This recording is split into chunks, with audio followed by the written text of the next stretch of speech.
এইটো ইফালে যে আমি গোলা মাৰিছোঁ স্লেবৰ ওপৰত আৰু মানে ইয়াতে ৱাটাৰ প্ৰুফিং দিয়া মেডিচিন দিয়া গৈছে।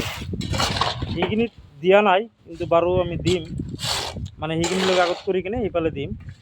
আৰু এইটো পূৰা ৱাটাৰ প্ৰুফ দি কিনে ঢালাই কৰা হৈ আছে। ইয়াতে ৱাটাৰ প্ৰুফ মেডিচিন, সিফালে আৰু কেইটা আছে, বহুতকেইটা দিছোঁ, মানে যিকেইটা কামৰ বস্তু সেইকেইটা দিছোঁ।